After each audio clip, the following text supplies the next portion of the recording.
Moisés Poblete Troncoso desarrolló una labor profesional y política caracterizada por su compromiso por los temas sociolaborales y los derechos de los trabajadores en un contexto en que la desigualdad social y de ausencia de una legislación laboral distinguían a su época. Un masón que destaca por sus estudios sobre tenencia de la tierra y reforma agraria, la precariedad legal de los hijos ilegítimos, la regularización legal de los contratos de trabajo y de los sindicatos. Impulsó una serie de iniciativas en el ámbito legislativo, promoviendo estándares dignos de vida, de consumo, de tiempo libre. Participó en organizaciones internacionales, organismos técnicos del trabajo y de derechos humanos, entre otros. El movimiento obrero latinoamericano no fue una obra aislada dentro del itinerario intelectual de Poblete. Se añade además el problema de la producción agrícola y la política agraria nacional, legislación social obrera chilena y el derecho del trabajo y la seguridad social en Chile. Sin duda, tanto los marcos temporales, líneas evolutivas, grupos representativos y las modalidades de expresión que estudió Poblete para caracterizar el movimiento obrero latinoamericano marcaron una pauta en lo que serían los futuros trabajos historiográficos, hoy considerados como clásicos. El interés de Moisés Poblete por conectar sus preocupaciones sociales con las instancias internacionales le permitirá ser distinguido como miembro y representante del Estado de Chile en variados organismos como la Organización Internacional del Trabajo, OIT, y la Sociedad de las Naciones. Para Poblete, la incorporación a la OIT le significó acrecentar aún más sus competencias y transformarse rápidamente en un experto regional. De esta época data su interés por el sindicalismo, publicando una de sus investigaciones pioneras, la organización sindical en Chile y otros estudios sociales. En el ámbito académico se desempeñó como profesor e investigador de la Universidad de Chile, en la Sociedad Económica Política de París, en el Instituto Internacional de Sociología de Oslo, en el Instituto del Trabajo en Santa Fe y Córdoba, Argentina, entre otros. Si bien no se le conoce militancia formal en ningún partido político, colaboró con la administración de Arturo Alessandri Palma entre 1920 y 1925, junto a Pedro Aguirre Cerda, y siempre tuvo una gran consideración por su obra de gobierno. De hecho, en ese periodo publica un ensayo titulado El balance de nuestro pseudo-régimen parlamentario, criticando el sistema parlamentario chileno, mostrándose dispuesto a avanzar hacia una reforma política que reforzara el poder presidencial. De tendencia liberal democrática, apoyando un proyecto de cambio social de carácter evolutivo y asignando al movimiento obrero la labor de educar al pueblo, aporta su fino perfil técnico y da vida al Código del Trabajo y de la Previsión Social en 1931. Moisés Poblete es, sin duda alguna, un hombre comprometido por la condición humana que se adelantó a su tiempo. La fundación que lleva su nombre es un reconocimiento a este humanista, laico, democrático y un chileno sobresaliente.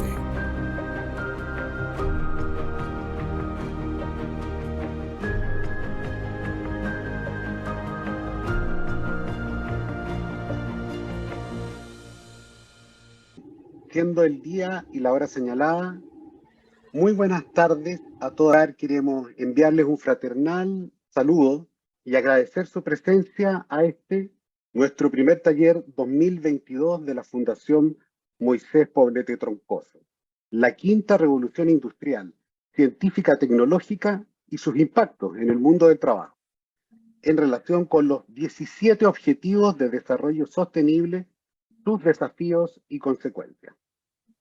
En primer lugar, me corresponde el agrado de presentar al presidente de nuestra Fundación Moisés Poblete Troncoso, don Rafael Reyes Valenzuela, quien les dará la bienvenida a este taller y los saludará. Buenas tardes a todos, don Rafael. Muchas gracias. Señoras y señores, compañeras y compañeros, un saludo muy cordial para todos ustedes por vuestra conexión a este evento telemático que tiene por fin colaborar con las organizaciones sociales y gremiales en la comprensión de los problemas que deberemos enfrentar en el futuro. Este conocimiento que esperamos sea de provecho para vuestras organizaciones generales, lo entregaremos a través de un distinguido educador de nivel superior, don Guillermo Holman, a quien de inmediato le agradecemos su gran gentileza por ser parte de este evento. Muchas gracias. Bueno, señoras y señores, estimados compañeros y compañeras, vamos a hacer una presentación inicial señalando que la Fundación Moisés Poblete Troncoso ha adoptado el nombre del abogado que redactó el primer Código del Trabajo en Chile, promulgado en 1931, y es una entidad cuyos fines principales están centradas en el desarrollo social y comunitario de las organizaciones sindicales y profesionales que agrupan a los trabajadores que luchan por mejores condiciones de trabajo y el incremento real de sus remuneraciones, reforzando las prácticas de una vida laboral,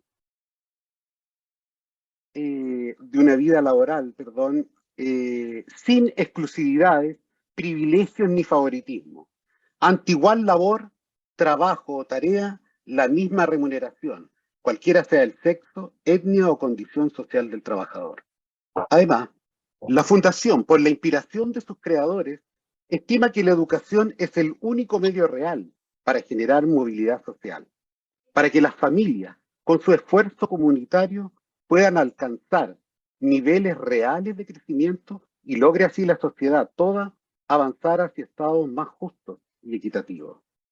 Creemos que en el día presente, el mejoramiento de los derechos sindicales constituye una necesidad imperiosa y que se hace necesario romper con la estructura jurídica laboral que beneficia exclusivamente al capital y perjudica y menosprecia al trabajador, considerándolo un mero elemento comerciable de la producción. En estas circunstancias estimamos que en cuanto más rápido los dirigentes laborales y sindicales se apropien de esta situación de desmedro de los trabajadores, públicos o privados, también podrá hacerse real en nuestra patria la justicia social y la solidaridad entre todos nosotros. El pasado no ha sido justo con los trabajadores, físicos o intelectuales, y en el presente se abren algunas pequeñas ventanas, pero seguimos en condiciones ampliamente desfavorables ante la incógnita que nos presenta el futuro. Hemos querido presentar a los dirigentes laborales una parte de lo que el porvenir nos deparará justamente en este evento, con el objeto de ir desde ya creando conciencia para que nos preparemos convenientemente ante los desafíos que tendrán que superar las organizaciones de sus trabajadores en los años venideros. En este entorno, pues, hemos invitado al eminente profesor don Guillermo Holman para que nos ilustre en los desafíos que nos deparará el futuro. Presentamos a don Guillermo diciendo que él es un destacado analista y consultor senior de reconocida trayectoria, ingeniero y magíster en ciencia política de la Universidad de Chile, referente nacional e internacional para empresas, organizaciones y medios de comunicación como panelista, experto en asuntos de inteligencia, desarrollo de prospectiva y análisis conjunta internacional, sociedad y fuerzas armadas, proyección de escenarios y evaluaciones de riesgos para grupos y sectores económicos, con una amplia experiencia en el desarrollo de análisis político y de temáticas de seguridad ciudadana aplicada. Asimismo, es director ejecutivo de Analítica Consultores y de Strategic Analysis Communications Assessment, SACA, miembro del Consejo Asesor de Chile Transparente, fundador de Circle K2 e integrante de la Asociación Internacional para Estudios de Seguridad e Inteligencia, INASI. Fue subdirector del Instituto de Asuntos Públicos de la Universidad de Chile, director del Departamento de Ciencia Política y director de posgrado del mismo instituto entre 1998 y 2004. Ha realizado asesorías en temas de su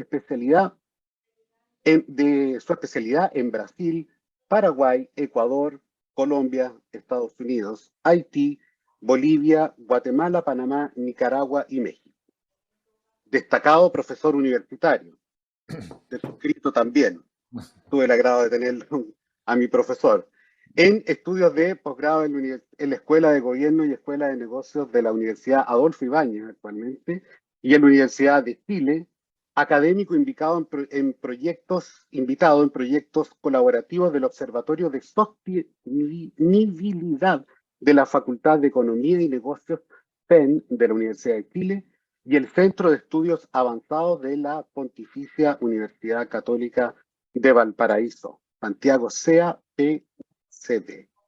Estimadas compañeras y compañeros, señoras y señores, agradecemos su conexión digital a este evento y estaremos seguros que será una interesante visión de los importantes asuntos que han de preocupar a las organizaciones sindicales y laborales en general en el próximo futuro que pronto llegará. Finalmente, y previo a dar el pase a nuestro expositor, saludamos con especial reconocimiento la conexión de los siguientes dirigentes extranjeros que nos acompañan en este primer taller de este año. Edgar Díaz, de Panamá, secretario regional de la ITF, Federación Internacional del Transporte. A doña Dina Feller, de Argentina, subsecretaria internacional del transporte. A don Mario Gino, del Uruguay, asesor internacional de la Asociación de Contralores de Tránsito Aéreo. A doña Mercedes Valdivieso, del Perú, secretaria del Sindicato Unitario de Trabajadores. A don Sergio Gemzani, de Argentina, abogado impulsor de importantes normas internacionales en defensa del trabajo digno de los funcionarios públicos. Y finalmente a don Daniel Gallo, presidente del Sindicato del Transporte Aéreo de Colombia. Muchas gracias por acompañarnos. Y previo, como última prevención, un aviso de utilidad pública que siempre es conveniente repetir. Por favor, las preguntas deben ser dirigidas vía al chat destinatario preguntas y estas serán respondidas al final de la exposición. Ahora, sin más que agregar, dejo con ustedes a nuestro expositor de hoy, don Guillermo Holzman. Adelante, por favor. Muchas gracias, Marcelo. Muchas gracias, Rafael, presidente de la Fundación. Muchas gracias a cada uno de ustedes que se han conectado en esta oportunidad para escuchar estas reflexiones en torno a los cuales son los impactos de la quinta revolución industrial dentro de este contexto que está marcado por los Objetivos de Desarrollo Sostenible que ha definido Naciones Unidas y que ha sido un largo proceso para poder llegar justamente a ellos. Y que son objetivos que están pensados en 2030. Probablemente ahora debemos pensarlo a 2035, dado que el año 2019 particularmente se produce una suerte de stand-by, no porque llega la pandemia primero, y posteriormente a la guerra en Ucrania, que corresponde a la invasión que Rusia hace de ese país. Agradecer en primer lugar la posibilidad de inaugurar este ciclo de talleres de la Fundación, porque es relevante que en América Latina nos coloquemos a pensar cuál es el lugar del trabajo, la relación entre trabajo y capital, pero particularmente también el rol de las organizaciones sindicales.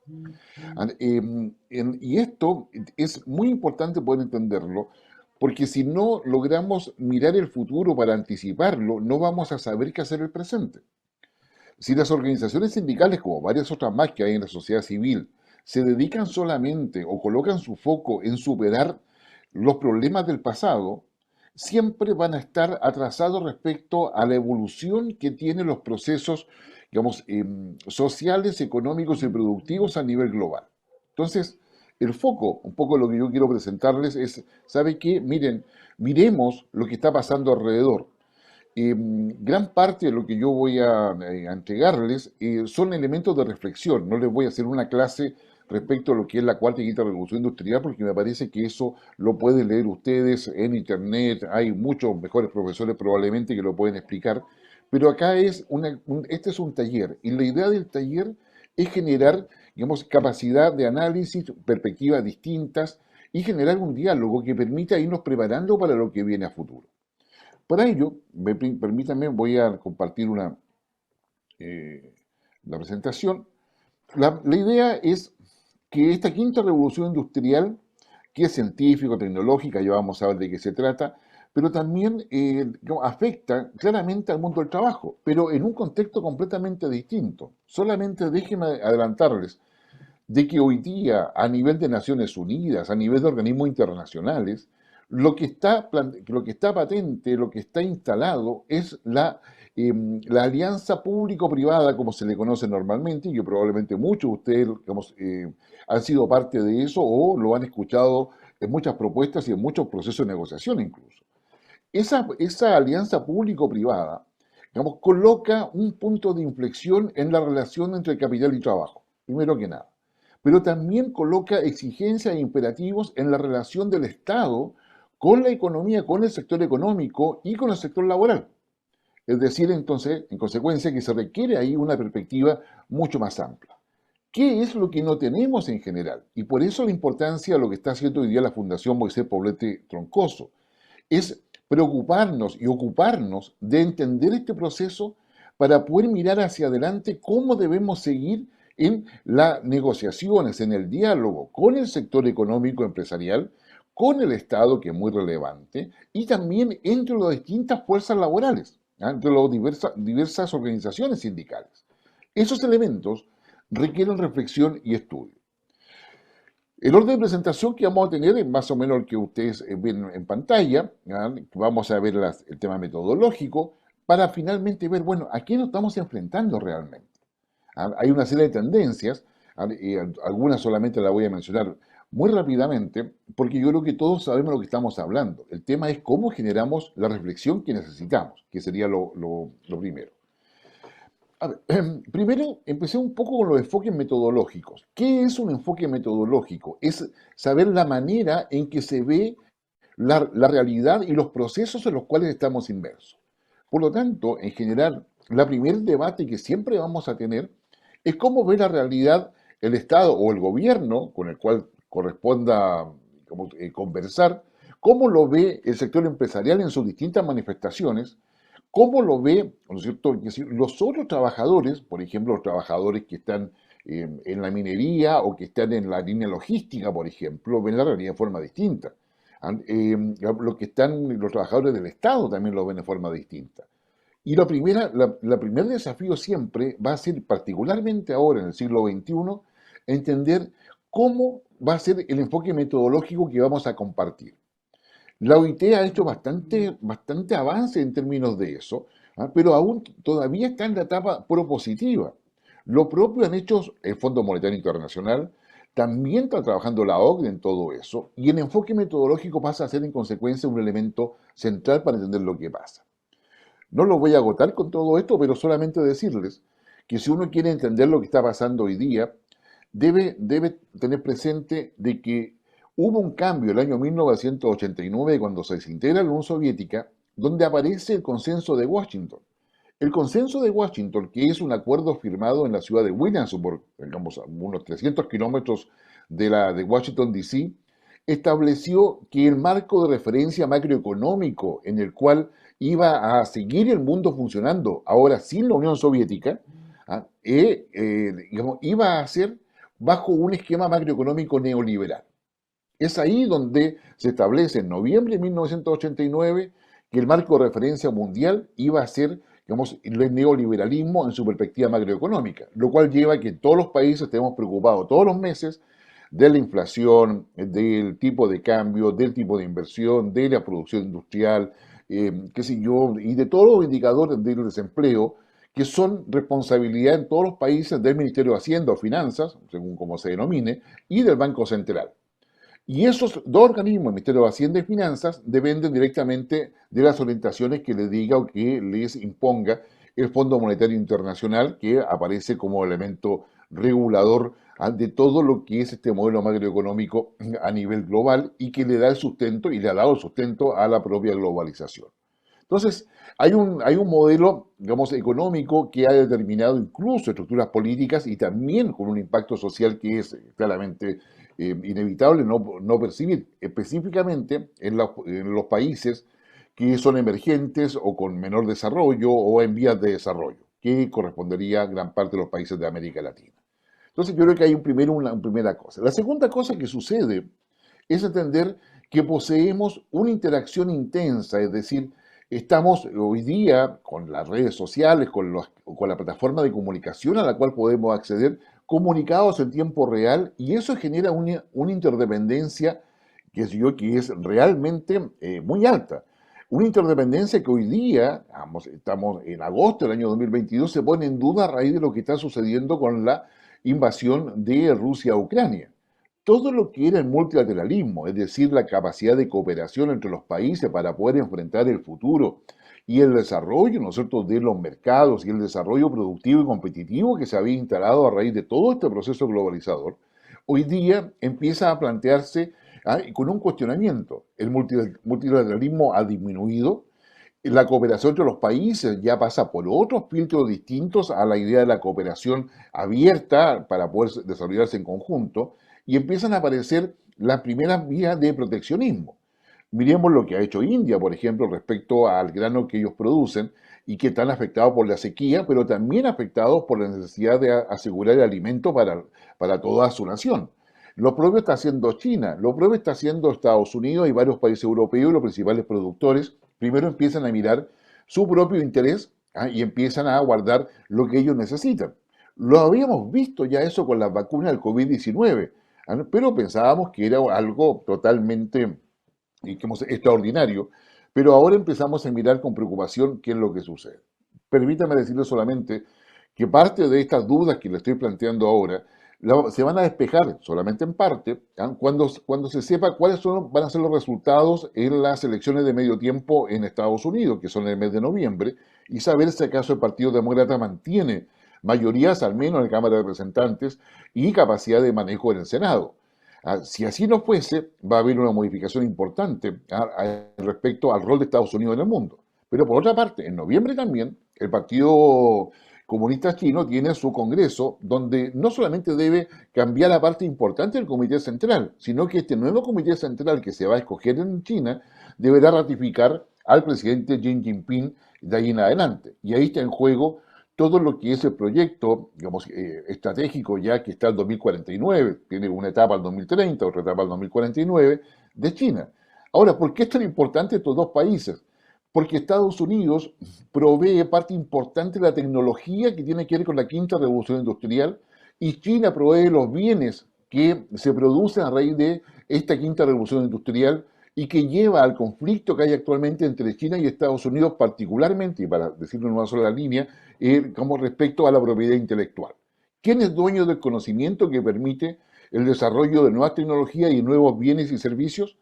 Ese es el conflicto de fondo que está entre Estados Unidos justamente, digamos, y China. Entonces, tenemos en consecuencia un marco de referencia que parte del año 1989 y que nos lleva hoy día a cuestionar la interdependencia, a ver cómo manejamos los conflictos que surgen de esta interacción intensa que tenemos. A nivel geoestratégico, geoeconómico, geopolítico, tenemos sin lugar a dudas los problemas, yo diría, los problemas en estas tres áreas, yo creo que se resumen en la crisis del medio ambiente, en todo lo que es el cambio climático, en todo lo que es la crisis alimentaria, por una parte, y la crisis que está asociada al aumento de la población. Y esos elementos, digamos, claramente nos generan incertidumbre, qué sé yo, y ahí es donde se necesita o se requiere una capacidad de anticipación.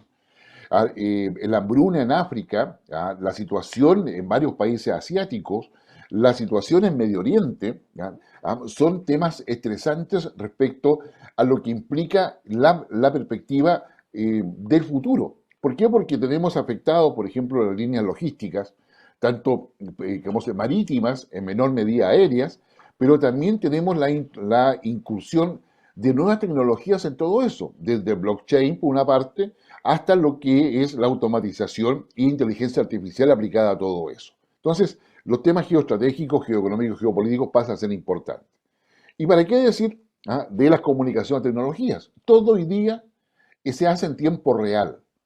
Y en tiempo real significa que cada decisión que genera consecuencias debemos ser capaces de anticiparlas.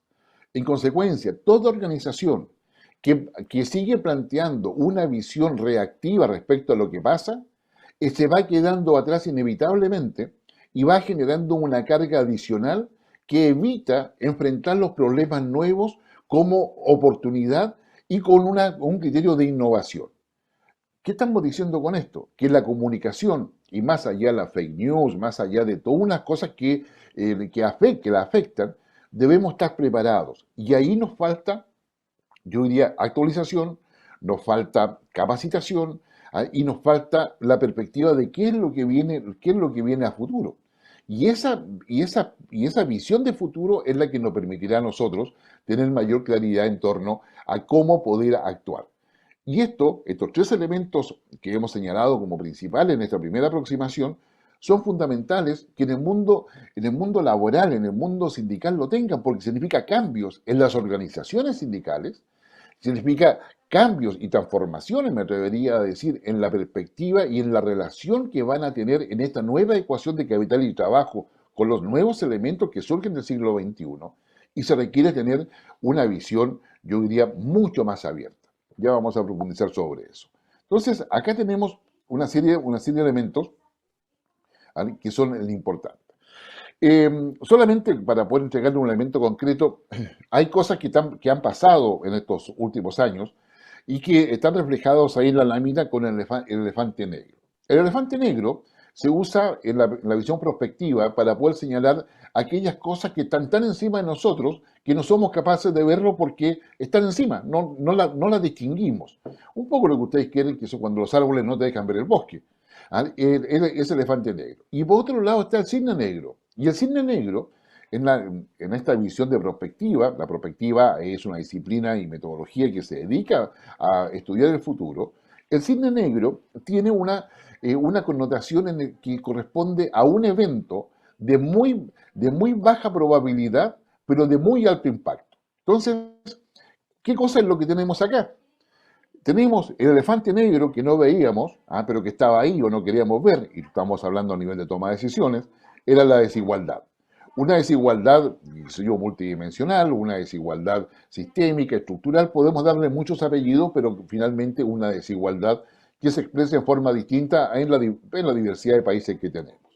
Pero también el cisne negro se aplica tanto a la pandemia, que todavía sufrimos sus consecuencias y todavía no acaba, como también la decisión rusa de invadir a Ucrania, que no se esperaba dentro de este proceso de globalización.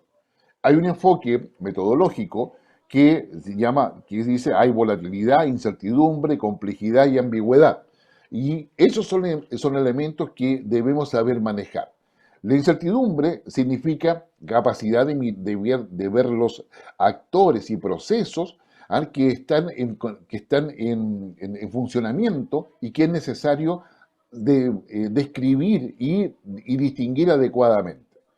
La complejidad va por lo mismo. La complejidad debo entender que hay muchos intereses en juego en cada cosa que yo estoy haciendo y que pueden cambiar rápidamente de un día para otro, y yo debo estar preparado para esa volatilidad y también saber de que ya no estamos en la Guerra Fría en el siglo XX, ya no estamos en que todo es blanco y negro, sino que debemos saber mirar, digamos, lo que diríamos, digamos, este piso de cuadrados blancos y negros de forma distinta para saber de que hay líneas y zonas donde es necesario saber identificarla para poder avanzar. Esto es lo que se conoce como el enfoque VICA o el enfoque BUCA, que lo pueden buscar ustedes, pero que trato yo de explicarles de que habían cosas que eran evidentes, digamos, y cosas que nos sorprendieron definitivamente por el alto impacto que han tenido. Respecto a ello, entonces, lo que podemos decir hoy día son algunas cosas, y solamente a nivel de dejarlo anotado en sus mentes.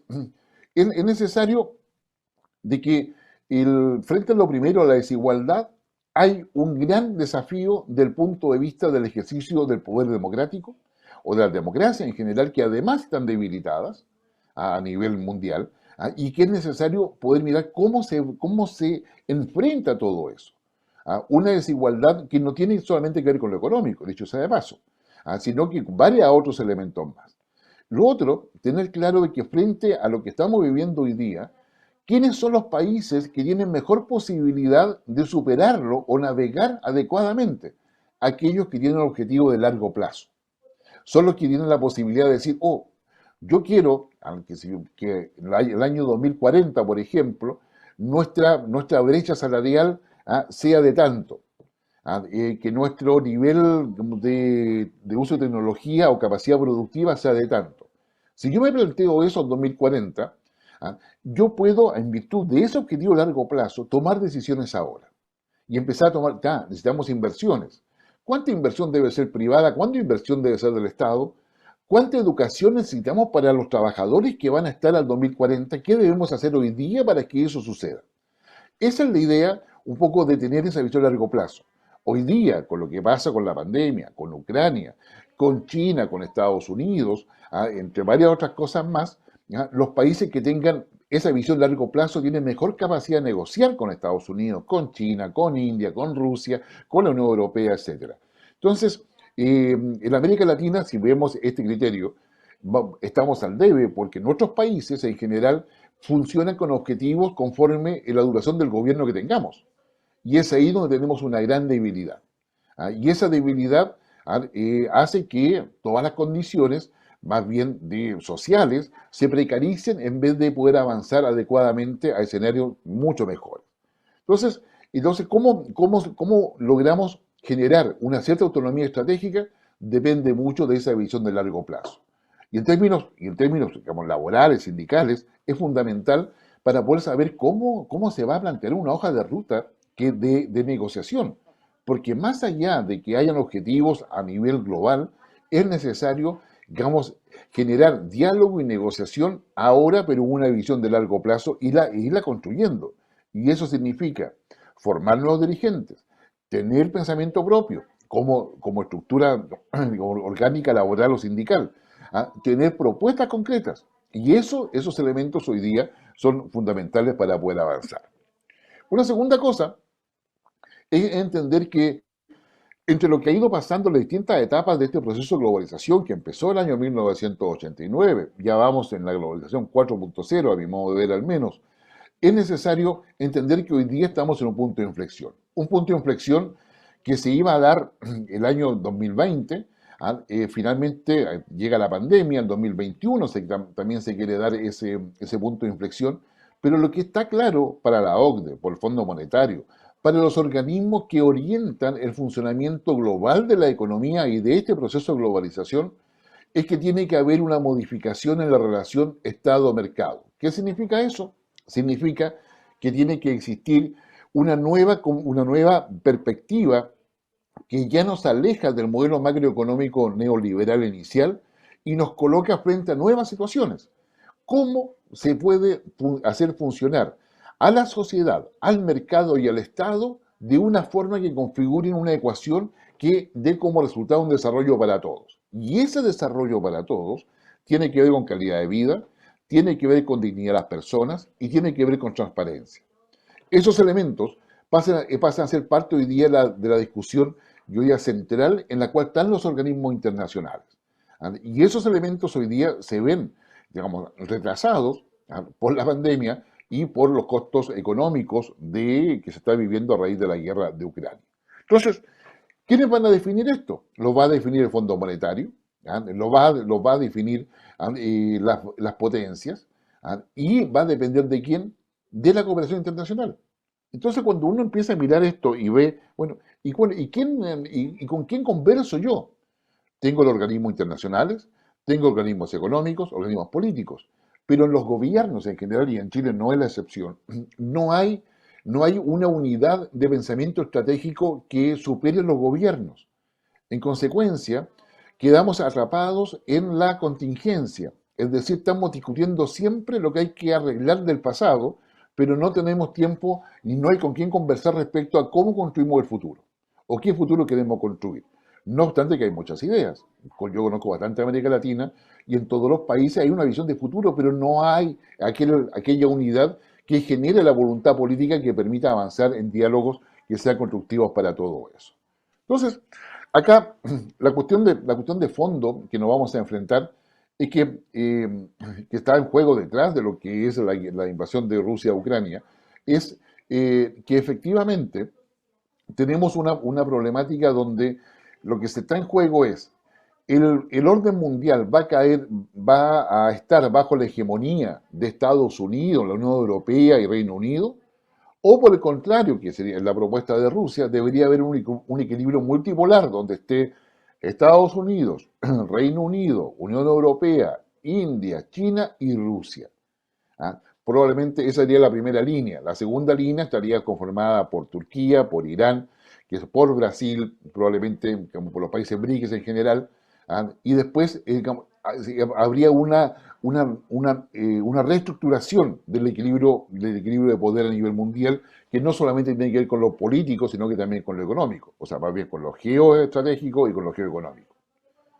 Ahora, para atender ya esto lo acabamos de ver, la problemática sociopolítica que tenemos hoy día es que los gobiernos y la élite tienen la presión directa de una sociedad que demanda, que establece demandas, que establece exigencias, pero que no son cualquier exigencias y que ya no están en la lógica de la izquierda y derecha o las reivindicaciones, digamos, que estaban en el siglo XX.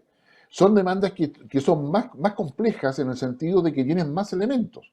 Es una sociedad que quiere una calidad de vida y la calidad de vida implica necesariamente un trabajo digno. Significa acceso a alimentación, salud, educación, pensiones adecuadas, es decir, un sistema de integración social que asegure una calidad de vida. A su vez también se requiere que todas esas personas, esa sociedad, se reconozca la diversidad que hay en ellas, y que eso es parte de la dignidad de las personas, digamos, su propia identidad dentro de un conglomerado que es la sociedad, y a su vez también que no haya corrupción. Los casos de corrupción no solamente, digamos, están presentes en los gobiernos, en la empresa, sino también en las organizaciones sindicales. Y eso es importante, digamos, manejarlo, regularlo y neutralizarlo. Entonces, la sociedad hoy día, digamos, presiona, los trabajadores presionan. ¿Por qué se produce la baja de militancia de trabajadores en sindicatos o asociaciones gremiales? Bueno, tienen algo que ver con eso. Entonces, hay una problemática sociopolítica que es necesario entenderla y poder trabajar sobre ella. Lo otro que es importante entender que en el siglo XXI uno puede dividir los países entre los que producen conocimiento, que es como el caso de Estados Unidos o Europa, y los que lo reproducen o lo copian, que es el caso de China, en gran parte hoy día recién están produciendo conocimiento ellos también, lo que lo reproducen, que copian conocimiento.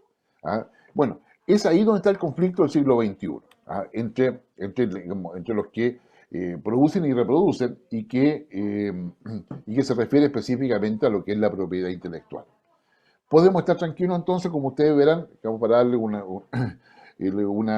hálito de ánimo, porque los países de América Latina no hacemos ninguna de las dos cosas, ni producimos conocimiento, ni reproducimos conocimiento, por lo tanto estaríamos fuera del siglo XXI, lo cual parece una buena noticia, pero quizás es la más mala noticia porque no somos parte de la ecuación que va a dar paso a este nuevo punto de inflexión, a esta nueva etapa civilizacional, si me permiten decirlo, que es lo que está planteando la quinta revolución industrial de aquí en adelante. Entonces, es ahí donde tenemos un tema. La quinta revolución industrial, a nosotros acá en América Latina, nos llega por rebote, pero nos va a llegar, yo diría, como un tsunami en los próximos 10 años, si es que no antes. Entonces, es un tema que es necesario, digamos, pensar. ¿Qué es lo básico? Bueno, lo que yo le decía, el equilibrio, el Estado y el mercado y cómo la sociedad está dentro de eso y de qué manera es parte, digamos, de esa línea de alianzas que tiene que haber adecuadamente, pero se requiere un Estado eficiente y se requiere un mercado bien regulado. Entonces, acá hay una sociedad que está esperando respuestas y esas respuestas deben ser canalizadas. Y una forma de canalización, aparte de los partidos políticos, también son las organizaciones de trabajadores. Entonces, eso es lo que nos permite tener la gobernanza que el país necesita. Lo otro, cuando hablamos de gobernanza, estamos hablando de todos esos elementos. Dar cuenta, digamos, dar cuenta de la gestión que se ha hecho, establecerlo en términos transparentes, ser eficiente, ser oportuno, digamos, generar participación. Todos esos elementos es lo que da paso a lo que se conoce como gobernanza. Pero el elemento principal de la gobernanza es la ética. ¿Qué cosa vamos a entender por ética para efectos prácticos y no entrar a una clase de filosofía? Es muy simple.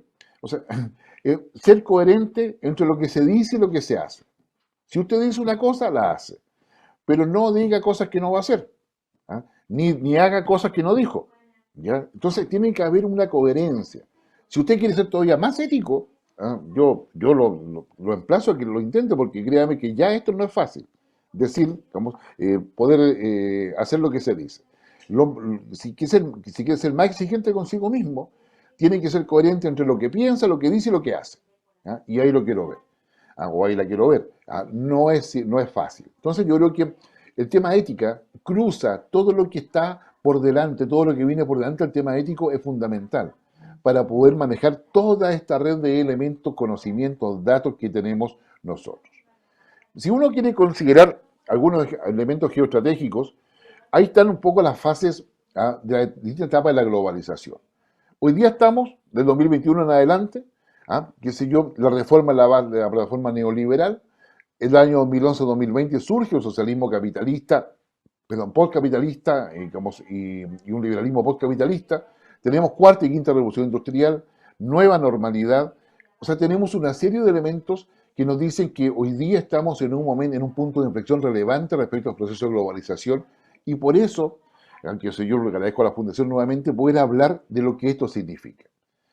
Si queremos ver definiciones, el socialismo postcapitalista, por supuesto, como buen socialismo, parte del Estado, involucra a la sociedad, qué sé yo, y de ahí involucra al mercado para poder darle forma a un socialismo postcapitalista, por colocarle un nombre en términos de la etapa en la cual estamos. Los liberales, por su parte, saben que el Estado existe, el mercado también y la sociedad también, y saben que ya al menos deben estar juntos en un mismo embudo, si queremos verlo de esa manera, pero ellos ahí están en los conflictos internos para ver cómo los combinan para poder sacar ese liberalismo postcapitalista, y lo cual da cuenta un poco de las distintas visiones que hay a ese respecto.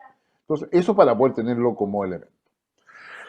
Ya nos vamos acercando quizás ya al final de la conferencia, pero quiero que ustedes me entiendan bien de que hoy día hay una agenda mundial que se mueve con estos tres elementos, con el Banco Mundial, la OCDE y el Fondo Monetario. ¿Ya? Noten que ahí no está la OIT, por si acaso, que no es menor, pero la OIT está trabajando con el fondo, está trabajando con la OCDE, y también está dentro de los organismos políticos a nivel global, que hoy día están un poco desmerecidos, pero que siguen siendo elementos importantes. Y la agenda mundial que la marcan, ¿no es cierto?, las potencias, que es lo que están ahí reflejadas. Entonces, si países como Chile, como Perú, como Ecuador, Colombia, el mismo Venezuela, incluso Argentina, todos los países de América Latina quieren ver qué cosas hay que hacer hacia futuro, tenemos que mirar lo que hacen estos organismos para saber dónde queremos avanzar, cómo queremos dialogar, qué queremos negociar y qué deseamos obtener. Pero no puedes hacerlo tú, digamos, pensando de que esto no existe. Esto es lo que existe. Son estos mismos organismos los que dieron paso, ¿no es cierto?, a los objetivos de desarrollo sostenible. Estos objetivos de desarrollo sostenible se aplican tanto, digamos, al mundo estatal, o sea, a los países, como también al sector privado a nivel global.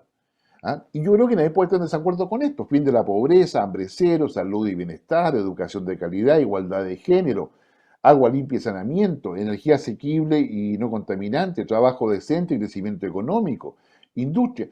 Yo diría, cada empresa debe comprometerse con uno o más de estos objetivos. Cada estado y cada ministerio debe comprometerse con uno o más de estos objetivos. Si ustedes ingresan a las páginas de los ministerios, se van a dar cuenta de que todos tienen alguna vinculación, porque ha sido mandato de Naciones Unidas, compromiso de Chile, de que los ministerios se sumen a todo esto. Las empresas no todas se han sumado a esto. Usted va a sus páginas y no todas se suman. Y ahí yo creo que tienen una gran posibilidad de entrada para dialogar con las empresas.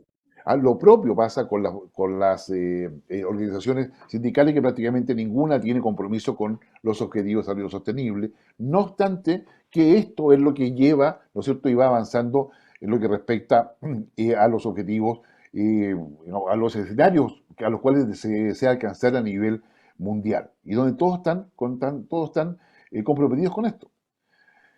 Lo que tenemos, finalmente, son las modificaciones de un modelo de desarrollo. Se están modificando los modelos de desarrollo que nosotros teníamos dentro de lo que es el COVID, habría que agregar la guerra entre medio, la recesión y el cambio climático, que pasa a ser el elemento mayor. Entonces, hay un cambio de paradigma, hay una modificación en los modelos de desarrollo, y eso modifica la red de soporte laboral que tiene el desarrollo a futuro. Entonces, este lo mantengo porque es 2019, pero es del Fondo Monetario Internacional y que hoy día mantiene plena vigencia.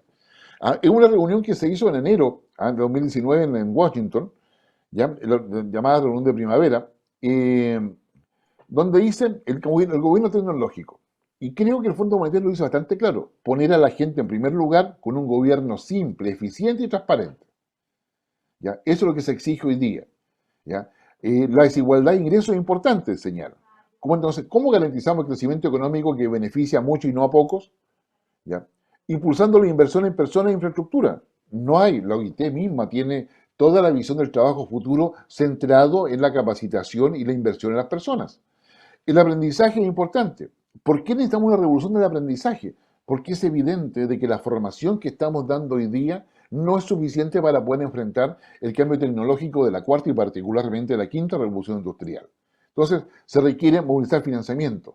No hace falta diálogo y entender esto para poder conversar con más actores y buscar justamente los mecanismos para construir una línea o una hoja de ruta que sea futura.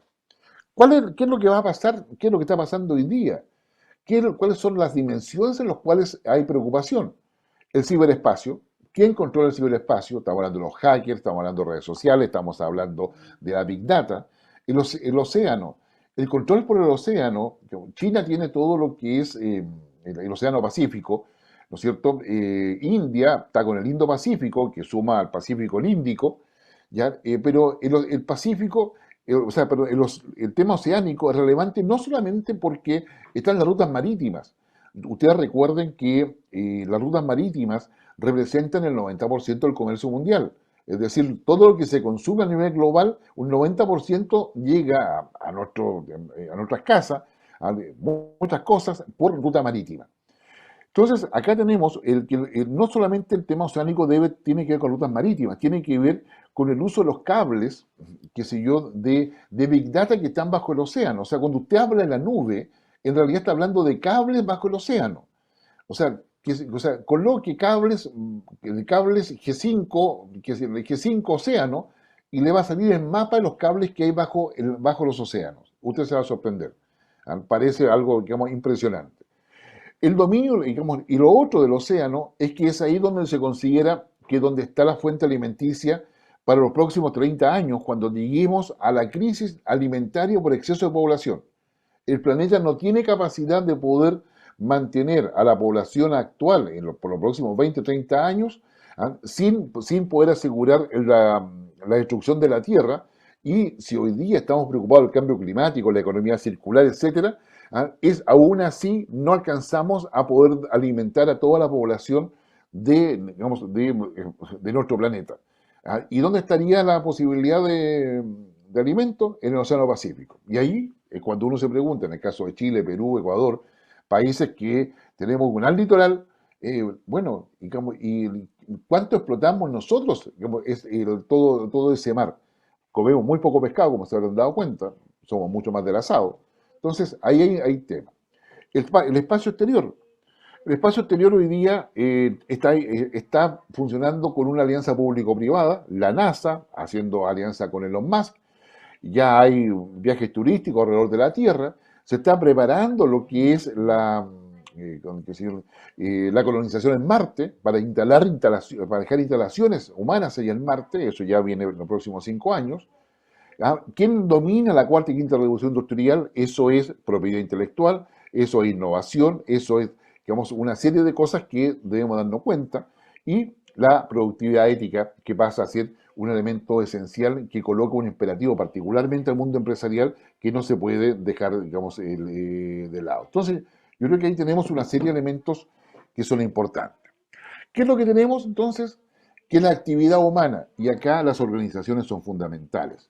Interconexión e interdependencia, pero a partir de un elemento humano, más allá que lo hagamos de esta forma, como tenemos este taller de manera telemática, claramente hay elementos que son fundamentales. ¿Qué es lo que viene? Transformación. Transformación en lógicas sociales, en la tecnología, en lo económico, en lo productivo, en lo político. Bueno, en el caso de Chile estamos en eso.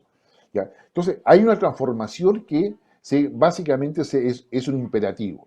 Pero la innovación, ¿cómo construimos el futuro? ¿Cómo nos adaptamos? ¿Cómo vamos a hacer esa flexibilidad para poder estar qué sé yo, trabajando, ganando un salario digno, tener una vida, una calidad de vida? Bueno, estos dos temas, transformación e innovación, a mi modo de ver, pasan a ser uno de los imperativos, uno de las exigencias, vamos, a las organizaciones, digamos, laborales, sindicales, a los centros de pensamiento, como el caso de la Fundación, respecto a qué cosa viene a futuro. ¿Cómo vamos a anticiparnos a todo eso?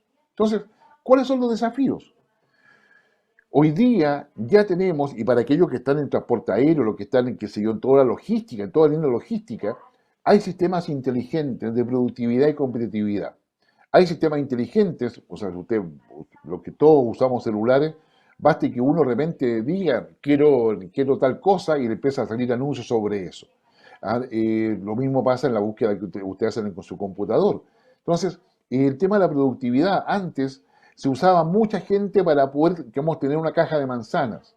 Hoy día, digamos, lo que más, digamos, la gente mucho menos, prácticamente inexistente, y el personaje más importante es el que maneja el computador que permite la automatización de todo un proceso.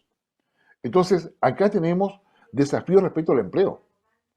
Desafíos respecto al empleo que no son menores. Entonces, está la automatización por una parte, está la robótica por otra, está la inteligencia artificial. Imagínense ustedes de que en 10 años más, quizás menos, va a haber un robot, qué sé yo, con piel sintética que va a parecer un ser humano, ya sea en su formato hombre o sea mujer. ¿Ya? ¿Ya? Y sucede que va a tener inteligencia artificial. ¿Qué significa eso? Que va a ir aprendiendo. Usted lo tiene en su casa, tuvo la oportunidad de adquirirlo, o se lo prestaron, lo que sea, y ese robot aprende. Entonces, va a saber, porque lo va a escanear, digamos, que de su cara, y va a saber si está triste, está feliz, le pasó algo, en fin, tiene pena, etc.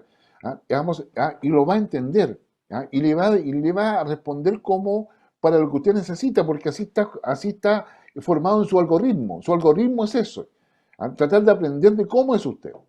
O sea, de ahí hay que en un momento determinado usted se quiera casar con el robot, imagínese, lo entiende siempre, no le pone problema, etcétera. O sea, como lo apapacha cuando lo necesita. Bueno, yo estoy colocando un ejemplo entre chistoso y no, pero la automatización. Vea, por favor, entre a los canales de YouTube y vea el sistema de ensamblaje de los autos. Es todo robotizado. ¿Ya? ¿Qué ha pasado con el empleo ahí? ¿Ya? O sea, ¿nos van a faltar empleos? Digamos, claro, nos van a faltar empleos si efectivamente nosotros no somos parte de ese proceso. Nos van a faltar empleos si nosotros mantenemos un esquema de industrialización básico. Por eso vuelvo un poco a lo que decía anteriormente. Tenemos que ver qué está pasando en el mundo para poder saber qué nos va a pasar a nosotros y cómo nos metemos en esta lógica de lo que va. El blockchain, que tiene que ver con la criptomoneda, pero también tiene que ver con la logística, en los puertos, en los hospitales. Ya el blockchain se está usando. Hay muchas empresas que están usando blockchain. ¿Ya? Y como blockchain significa una trazabilidad y una lógica en la cual nadie puede intervenir, coopera la transparencia. Los bitcoins, que es una expresión del blockchain, ya, van avanzando en eso, todavía no están regulados adecuadamente. Pero tenemos temas con la big data, con los datos privados. Desde el punto de vista laboral, ¿qué significa? Bueno, se viene como desafío un nuevo esquema laboral.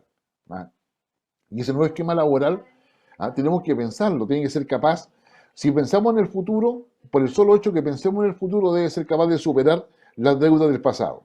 Pero si solamente lo hacemos pensando en el pasado, siempre vamos a quedar en deuda para el futuro. Ese es más o menos el concepto que les quiero transmitir. ¿Cuáles son los impactos? En la quinta revolución industrial se supone que es más humana. Estamos conectados con el medio ambiente, somos más solidarios. ¿Eso quién lo puede decir?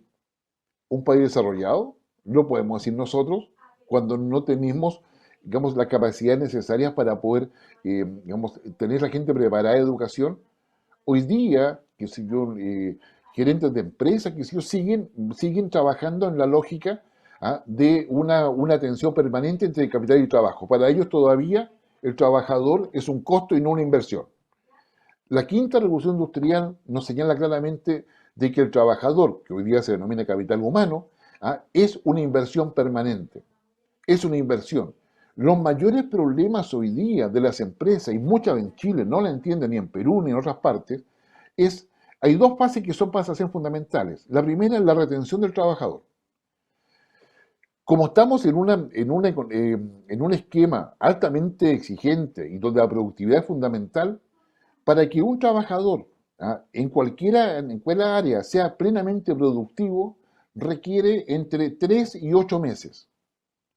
Y entre 3 y 8 meses que no va a ser eficiente, claramente me genera un impacto negativo en mi productividad. Si ese impacto negativo en la productividad yo me lo puedo evitar, claramente soy más competitivo. Por lo tanto, el tema es cómo retengo al trabajador que es 100% productivo antes de pensar en echarlo para contratar a otra persona que se demorará 8 meses o digamos al máximo en poder hacerlo. Al Estado le pasa lo mismo.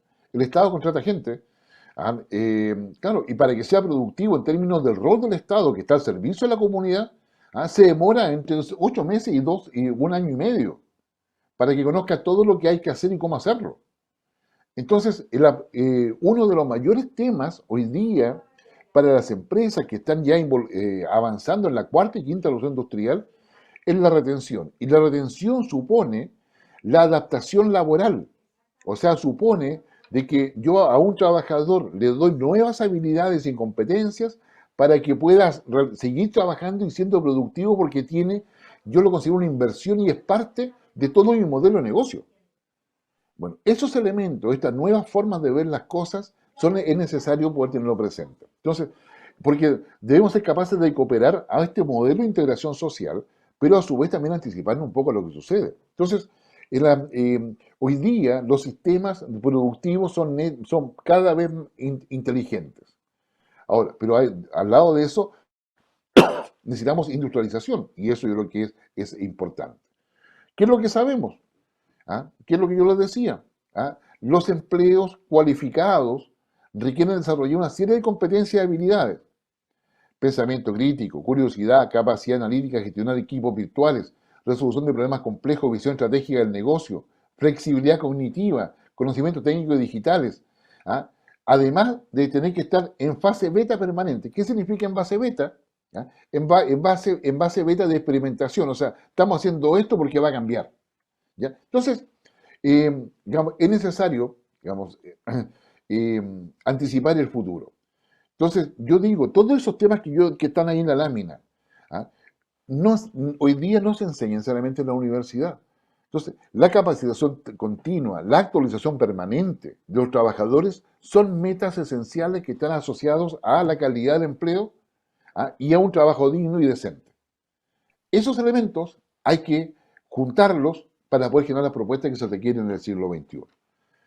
He evitado pasarles todo lo que es quinta revolución industrial porque creo que ustedes lo intuyen, si es que no lo saben o no lo han leído. Pero eso creo que son los desafíos y, presidente, digamos, ahí está mi exposición y quedo atento a las preguntas, comentarios y aportes que puedan realizar. Así que muchas gracias. Muchas gracias a vos, expositor. Muy bien, continuando con este evento que hacemos presente a todos ustedes, los asistentes, a quienes agradecemos. Este primer taller es un taller, es nuestro primer taller de este año, telemático.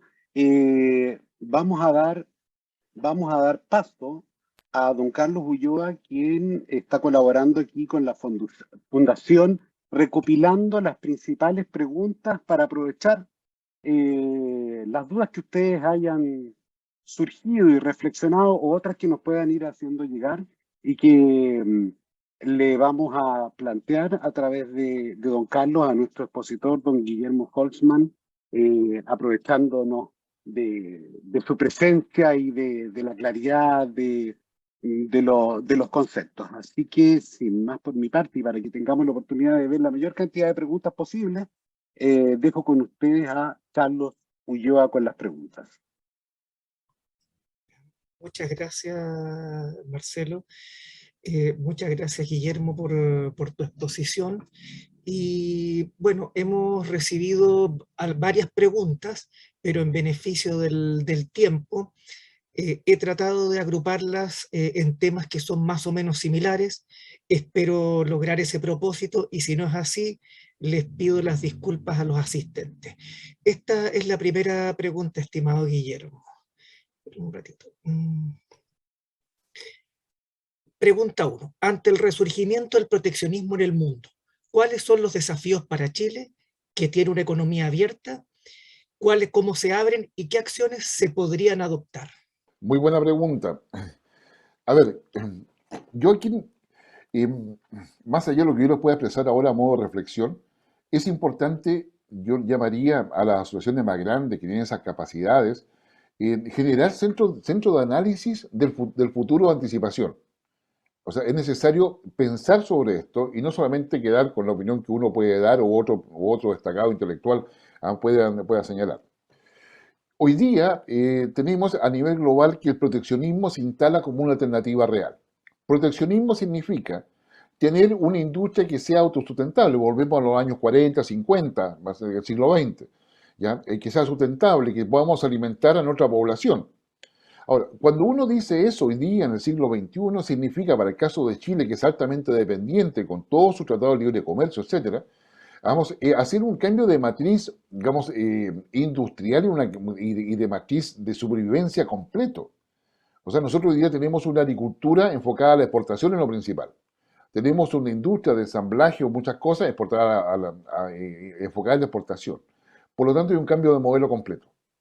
Un cambio de modelo para un país significa, yo diría, entre 5 y 10 años. No menos que eso. O sea, si queremos nosotros volver a ser proteccionistas, y asegurarnos que va a haber papas propias de Chile, arroz, qué sé yo, y todo, y que vamos a volver a ensamblar vehículos, aunque no tengamos ninguna tecnología, y vamos a usar los vehículos que armamos en Chile, eso significa por lo menos 10 años más. ¿Ya? Pero sucede que los vehículos, para armarlo, tienen que ser eléctricos. ¿Ya? Por lo tanto, tenemos que desarrollar la industria del litio, por ejemplo, para la batería, u otra. ¿Ya? Y eso significa transferencia tecnológica, y la transferencia tecnológica no es barata. O sea, que lo que le quiero explicar con esta suma de ideas, que si no tenemos un plan de largo plazo, donde sepamos adaptarnos a esta época de proteccionismo, la vamos a pasar mal. ¿Ya? O sea, claramente, o sea, digamos, yo creo que ahí hay un primer tema. La segunda es que los tratados de libre comercio debemos seguir manteniéndolos para poder asegurarnos la transferencia tecnológica. Si hay un montón de cosas que los tratados nos permiten, ¿ya? Y eso creo que es necesario aprovecharlo adecuadamente. Lo otro que tenemos y que es importante, que desde el punto de vista laboral, desde el punto de vista sindical de las organizaciones gremiales, se abra un espacio de mayor debate con los centros de formación técnica de las universidades. O sea, digamos, no hay duda que nuestra formación es buena. El tema es acaso esa formación es la que hoy día se requiere para salir adelante. Tenemos temas con el empleo juvenil, que es la que sale a las universidades. Tenemos temas con la actualización. Hoy día todavía hay gente que piensa que haciendo puros magísteres de doctorado va a estar bien. Pero sucede que se requiere más bien la generación de otro tipo de estudio.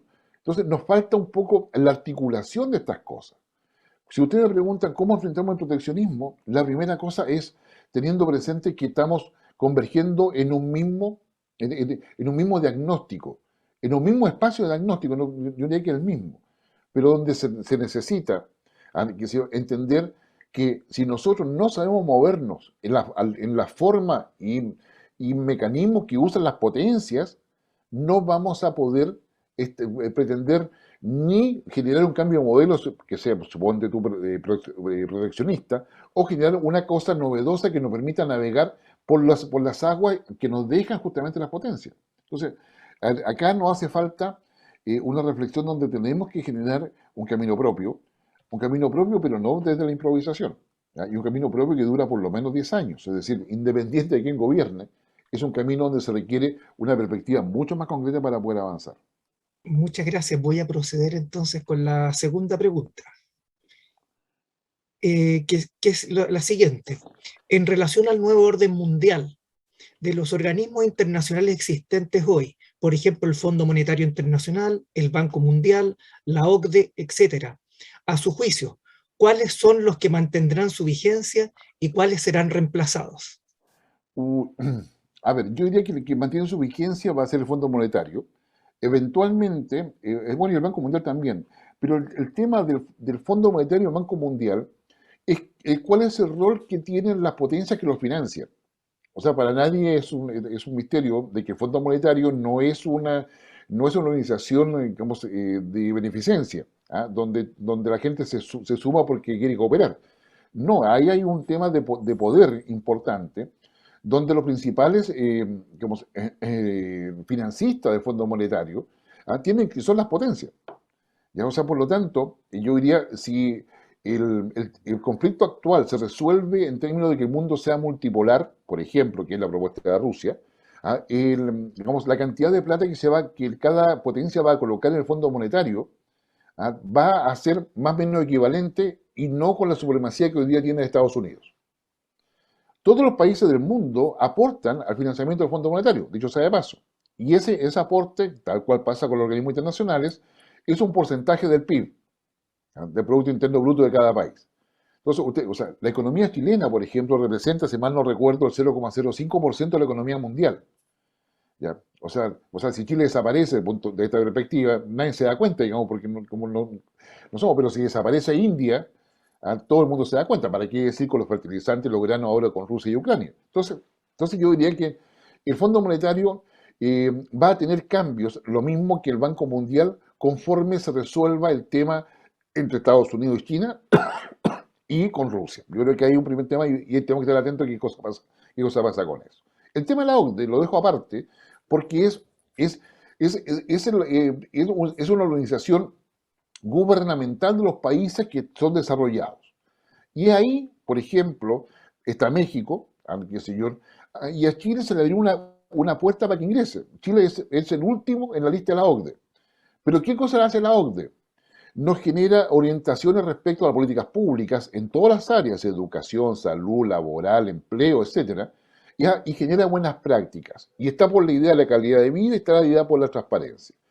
Si tú me preguntas, yo diría que generar una mayor profundizar nuestra relación con la OCDE sería adecuado, pero eso significa que las entidades estatales, las empresas, también deben cumplir con eso. ¿Ah? Y es ahí donde los elementos de evaluación, los elementos de seguimiento son fundamentales. Es decir, desde el punto de vista laboral, por ejemplo, yo pensaría de que definido de que la OCDE va a ser nuestro orientador en la hoja de ruta que Chile pueda definir, debíamos tener desde el punto de vista laboral un ombudsman, ¿ah? Que vaya haciendo el seguimiento y la auditoría que se requiere a otros actores. ¿Ah? Porque tú requieres llegar a una mesa de negociación y de diálogo que sea transparente para ambas partes, ¿ya? Sabiendo que cada uno tiene intereses distintos, ¿ya? Pero digamos, hacer la ecuación, yo creo que lo más simple es hacerlo a través de la OCDE. El Fondo Monetario ya ha dado pasos importantes, como le mostraba yo en la presentación, respecto a reconocer que si no se disminuye la desigualdad es imposible, es decir, no puede manejarlo todo por la economía. Necesitas educación, necesitas capacidades blandas que se vayan generando, pero además una capacidad de ver la realidad en un mismo espacio. Y esos elementos, sin lugar a dudas, para mí, como modo de ver, estarían más en la OCDE. Me quedan dos preguntas pendientes, así que te voy a hacer la tercera pregunta y voy a dejar la última que está relacionada con las organizaciones sindicales para el final. Ya, perfecto. La tercera pregunta es, usted se refirió a la alianza público-privada. ¿Cuáles son las formas orgánicas en que se puede expresar y qué tan simétrica o asimétrica puede ser en relación al capital trabajo? Uy. A ver, las alianzas público-privadas surgen como una exigencia que viene del organismo que conversábamos recién, de la OCDE, del Fondo Monetario, del Banco Mundial, de la OIT incluso, donde se establece de que la manera de poder avanzar hacia una idea de desarrollo parte porque, digamos, lo público y lo privado puedan conversar. El Estado se sume, ¿no es cierto?, a lo que puede aportar el mundo privado. Y el mundo privado aporta desde el punto de vista del financiamiento, digamos, a través de inversiones, un financiamiento directo. Muchos países Esto se ha usado mucho para lo que es el tema, que no es un tema, yo sé que es de debate, de las concesiones. Las concesiones es el ejemplo más eficiente de alianza público-privada. El tema está que cuando esa alianza público-privada asociada a concesiones digamos, conlleva corrupción, genera un problema político y social no menor. Entonces, falta mucho todavía porque asegurar que las asociaciones público-privadas sean transparentes, sean no corruptas y vayan en beneficio completo de la sociedad. Entonces, acá, ahora bien, lo segundo es que las asociaciones público-privadas, cuando se empiezan a instalarse para poder generar la infraestructura que posibilita el comercio. Por lo tanto, las primeras obras que se hacen es carreteras, puertos, qué sé yo, centros de acopio o de almacenaje, prepuertos, ya sea por aumento de las capacidades de transporte o de carga de los aeropuertos, en fin. O sea, y es ahí donde empieza, o sea, la alianza público-privada empieza de lo macro, digamos, con todas sus bondades y también con todos los defectos que la legislación de cada país intenta de alguna forma moderar. Y ahí se ha notado una debilidad del Estado para poder regular adecuadamente eso. Porque las primeras concesiones se hacen en forma de leoninos contra el Estado. O sea, hay concesiones donde el Estado jamás va a poder ganar ninguna cosa que vaya contra la concesionaria. Entonces, eso requiere una nueva regulación. Pero sucede que ahora la alianza público-privada empieza a ser parte también del discurso de los municipios, empieza a ser parte del curso de las regiones, empieza a ser también interés de parte de las empresas, no solamente porque le genera mejor responsabilidad social, le genera mejor nombre, como lo que es la reputación, digamos, que si yo, y tratan de manejar su dueño reputacional porque tienen que estar preocupados del medio ambiente. Por lo tanto, yo diría en los niveles, ya dejado eso macro, en los niveles de que hoy día se requiere, la alianza público-privada debería ser una de las mejores herramientas de negociación a nivel de sociedad y a nivel de trabajadores y diferentes actores. En la medida en que haya una adecuada regulación de las partes y los compromisos que se tomen puedan ser exigibles, digamos, en la práctica. Pero nuevamente llegamos a eso, es que si yo quiero hacer, digamos, los dos, qué sé yo, con Carlos, digamos, yo soy el público, él es privado y queremos hacer algo y solamente lo hacemos porque nos conviene a los dos, sin tener un plan donde nos sumamos para que tenga un efecto social más relevante, claramente, digamos, nos teníamos equivocando. Dicho de otra manera, la alianza público-privada es una muy potente herramienta para el desarrollo, en la medida en que se mantenga siempre con su impacto a nivel social general y no se utilice para los intereses individuales de las partes. O sea, ¿qué me refiero? Yo tengo una empresa, voy donde el Estado, oye, hagámoslo juntos, yo converso con el gobierno de turno, sí, hagámoslo juntos porque alcanzo justo a sacarme la foto antes que termine mi periodo. ¿Ya? Entonces, al gobierno de turno le interesa la foto, qué sé yo, parecía que cumplió una parte de su programa. A mí me interesa porque voy a ganar, porque tengo mi interés privado ahí. Entonces, cuando eso sucede, la alianza público-privada se distorsiona en su objetivo. Entonces, yo creo que ahí hay mucho que hacer y es una herramienta, a mi modo, muy útil, muy eficiente, pero también hay que superar los errores que se han cometido anteriormente. Gracias, Guillermo. Ahora voy a proceder a la última pregunta, que es la que ha tenido mayor cantidad de consultas, puesto que la gran mayoría gran número de los asistentes a este evento son dirigentes sindicales. Así que ahora te la voy a hacer. La última pregunta es: ¿cómo deben los sindicatos enfrentar la quinta revolución científico-técnica y su relación con el teletrabajo en función del impacto en el empleo y los salarios, y considerando el fraccionamiento que se expresa en el movimiento sindical por la existencia de 5 centrales sindicales? A ver, no sé si decirle gracias por la pregunta, pero vamos a hacer lo posible por dar alguna... Son varias preguntas en una. Sí, no, claramente. A ver, yo diría, quizá un poco para contextualizar el porqué de mi respuesta. Yo por mucho tiempo he sido asesor de centrales sindicales, he sido formador de dirigentes sindicales.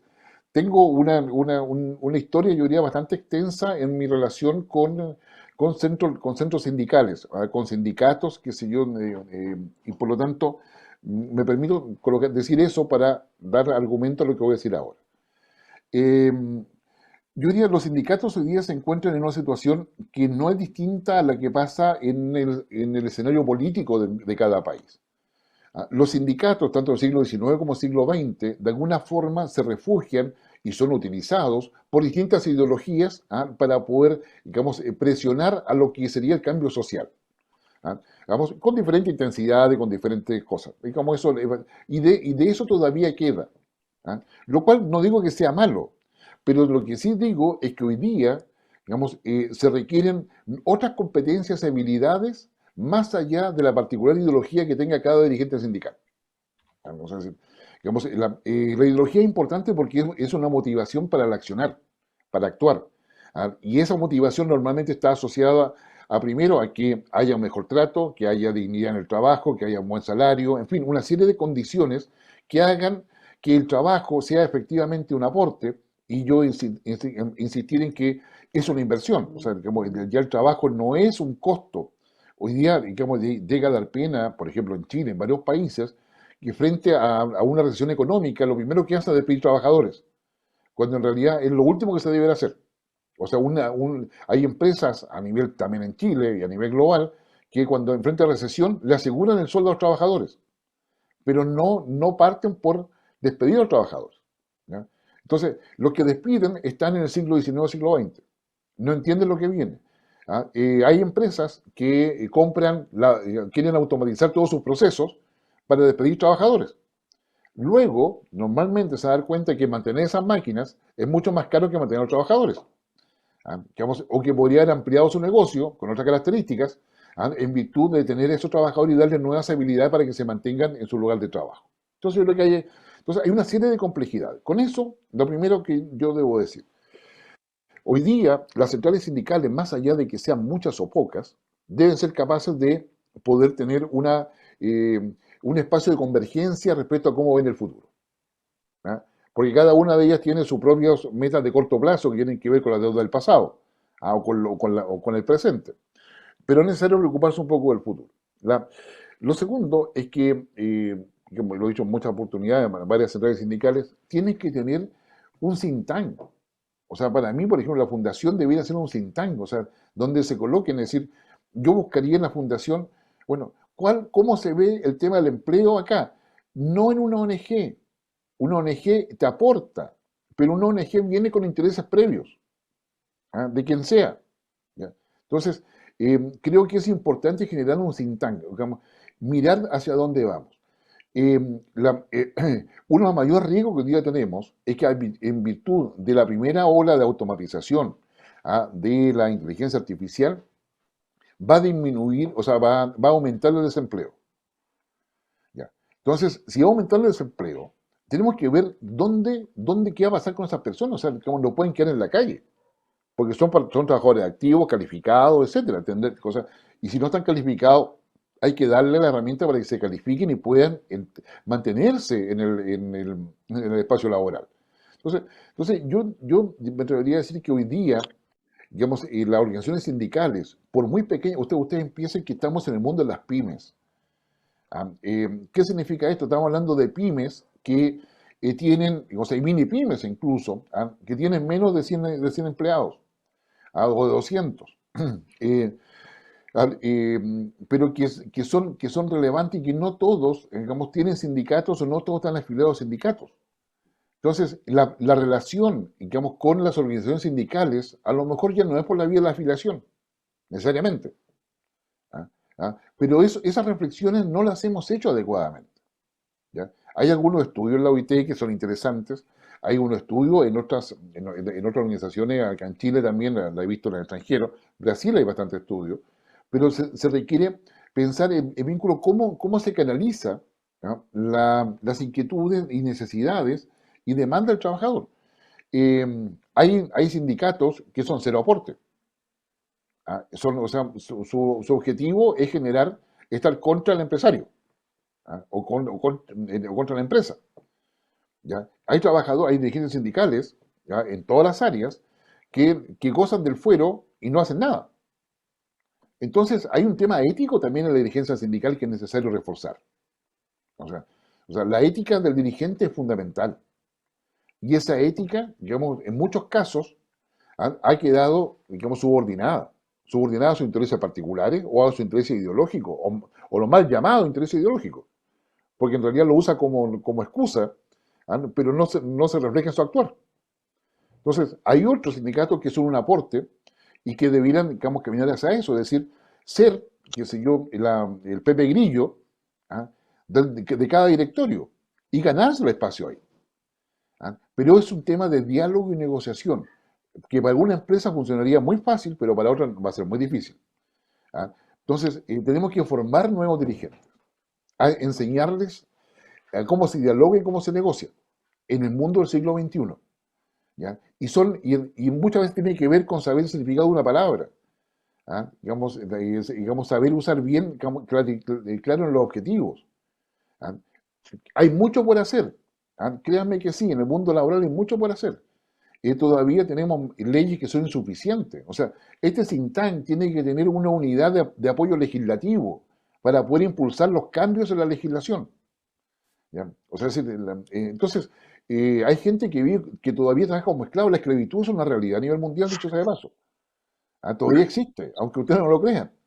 ¿Ya? Entonces, hay una serie de elementos que es necesario, digamos, pensar, reflexionar y colocar, digamos, sobre la mesa. Y eso parte, yo diría, por un módulo, y espero que este ciclo de talleres, ¿no es cierto?, coopere a todo ello, es justamente eso, generar, qué sé yo, la visión de un dirigente que esté en el siglo XXI, que sea ético, que sea ético. Es decir, o sea, a mí me ha tocado más de una oportunidad, oye, pues el dirigente no hace nada porque está preocupado de él, qué sé yo, es decir, y no de su gente.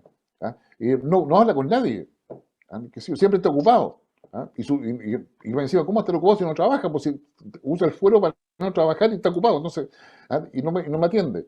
Bueno, todas esas realidades, yo creo que tenemos que ser transparentes, o sea, sacarlas a flote y superarlas.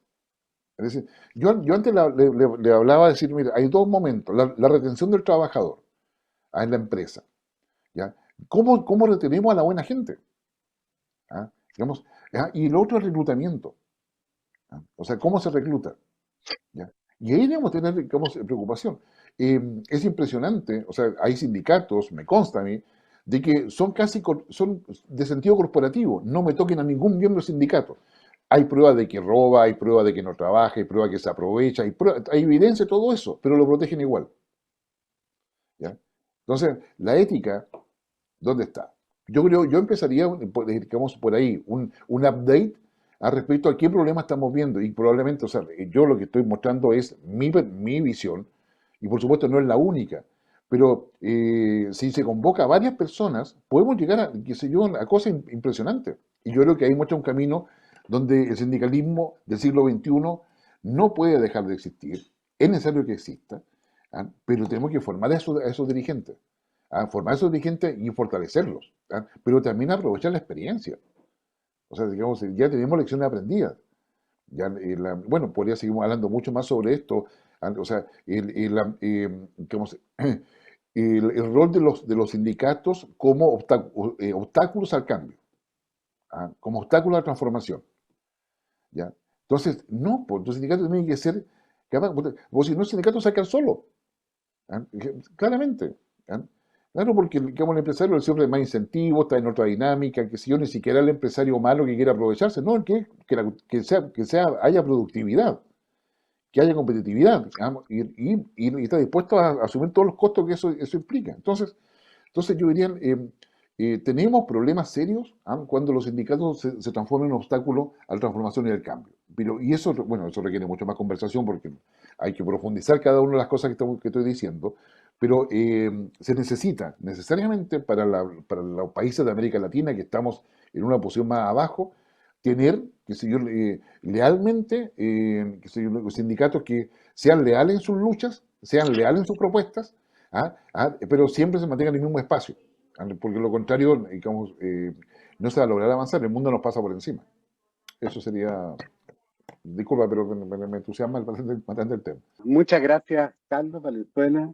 Y bueno, muchas gracias a nuestro expositor. Realmente, Guillermo, queremos agradecer y no abusar de sus conocimientos, pero sí felicitarlo por su brillante presentación y además su disposición a contestar preguntas derechamente espinúas que a veces son evitadas porque tienen una respuesta de no fácil abordaje. Y la pasión con que lo ha tomado para responderlo y el valor de presentarla acá en este foro de dirigentes es un claro ejemplo de lo que muchas veces decimos, le style c'est l'homme, el estilo es el hombre, que es una frase atribuida a Jean-Louis Leclerc, cierto conde de Buffon, y que se refiere a que el estilo que usted ha mostrado ahora, Guillermo, es lo que nos hace ser lo que somos. Tiene su sentido en cuanto a que los modos o formas con que se procede en la vida denotan nuestra calidad de persona o de lo que uno está hecho, y que en estos tiempos no puede ser otra que la empatía y la amabilidad, que es lo que nos ha presentado acá Guillermo, y que nos llama también a nosotros como dirigentes sindicales a hacer un reloaded, un reverdecimiento bueno, de nuestra labor, y para eso está esta asociación. Así que muchas gracias, Guillermo.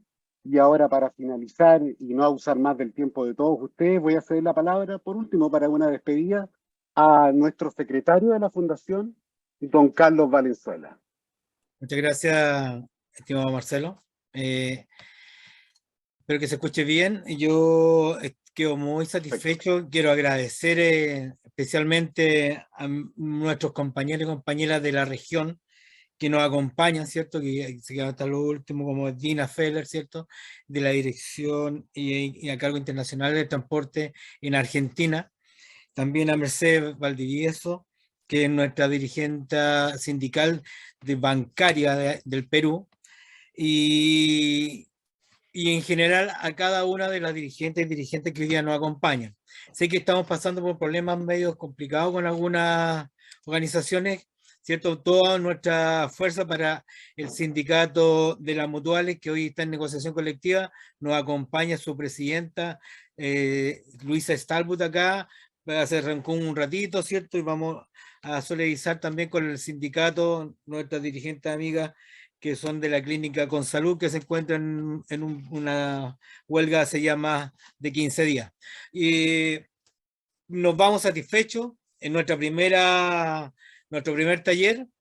Creemos que hemos aportado bastante a nuestros amigas y amigas dirigentes. Viene mucho más adelante. Quiero que anoten bien el correo de la fundación. Pueden hacer cualquier solicitud en relación a algún tema que quisieran conversar en algún taller próximo que tuviésemos. Así que yo realmente le agradezco que hayan aceptado nuestra invitación, y el agradecimiento también a nuestro querido relator y profesor Guillermo Holman. Así que yo me despido agradeciéndole su asistencia, compañera y compañero. Muy bien, entonces, con un abrazo fraterno para todos ustedes, agradecido de su participación, muchas caras conocidas, muchas gracias, los esperamos en un próximo evento. Muchas gracias, Guillermo. Y recuerden que estamos a su disposición los certificados. Escríbanos al correo con su dirección física para hacerle llegar los diplomas de su asistencia aquí comprobada en pantalla. Así que un gusto verlos, aunque sea telemáticamente las caras. Fraterno abrazo.